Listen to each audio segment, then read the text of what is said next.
শুভ সকাল বন্ধুরা, তোমরা সবাই কেমন আছো? আশা করি খুব ভালোই আছো। আজকে তোমাদের জন্য একটা ওয়াইল্ড অ্যানিমেল অথবা বন্য জন্তু নিয়ে এসেছি, যার 3টি অক্ষরে নাম আছে। তৃতীয় অক্ষরটি বাদ দিলে রান্নার কাজে লাগে। বলো তো কি বন্ধুরা?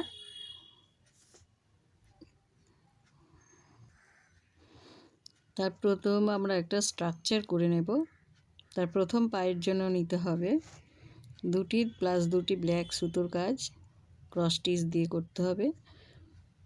নেক্সট আমরা তার উপরে 6টি, তারপরে 7টি, তারপরে 8টি, তারপরে 18টি, তারপরে 8টি, তারপরে 3টি, তারপরে 4টি, তারপরে 3টি, তারপরে 3টি প্লাস 6টি, এইভাবে মোট আউটলাইনটা করে নেব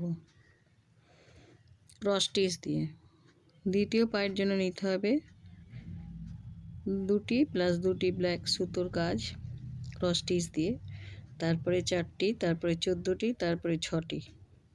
তৃতীয় পায়ের জন্য নিতে হবে 2টি প্লাস 2টি ব্ল্যাক সুতোর কাজ, তারপরে নিতে হবে 2টি, তারপরে ব্রাউন সুতোর কাজ 2টি, তারপরে 16টি, তারপরে 14টি, এভাবে ব্রাউন সুতোর কাজ ক্রস স্টিচ করে নিতে হবে। চতুর্থ পায়ের জন্য নিতে হবে 5টি ব্ল্যাক সুতোর কাজ, প্রথমে 3টি, তারপরে 2টি, তারপরে 2টি ব্রাউন সুতোর কাজ, তারপরে একসাথে 10টি, তারপরে 9টি, তারপরে 2টি। এইভাবে আমরা 4টি পা কমপ্লিট করে আউটলাইন করে নিলাম। নেক্সট যেটা হবে সেটা হচ্ছে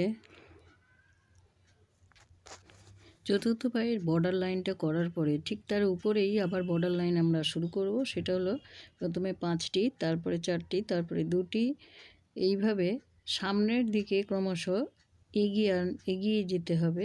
2 ঘর করে 9 বার 2টি 2টি 2টি 2টি এইভাবে কমাতে হবে, অর্থাৎ ডান দিকে এগিয়ে নিয়ে যেতে হবে। তারপরে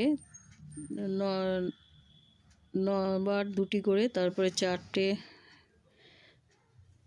একটি একটি একটি একটি করে 4 বার, তারপরে 2টি, তারপরে 16টি, তারপরে 4টি।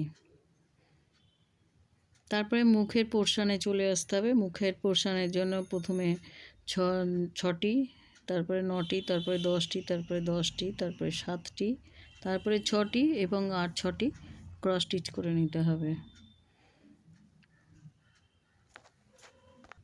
এইভাবে বর্ডার লাইনটা পুরো কমপ্লিট করার পরে দুটো ব্ল্যাক কালার দিয়ে 2টি চোখ মুখমণ্ডলে তৈরি করে নিতে হবে এবং কাটিং স্টিচ প্রতিটা পিঠের ঘাড়ের সাইড থেকে আমাদেরকে পুরো একেবারে লেজের অংশ পর্যন্ত একটি করে কাটিং স্টিচ বর্ডারের পরপর করে যেতে হবে।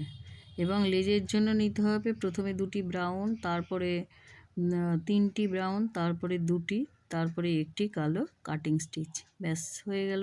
এবং মুখমণ্ডলে নিচের দিকে একটি কাটিং স্টিচ করে নিতে হবে। এবারে বলো তো বন্ধুরা, এই জন্তুটির গলাটা কেন এত বড়? তোমরা কমেন্ট করে জানিও কিন্তু।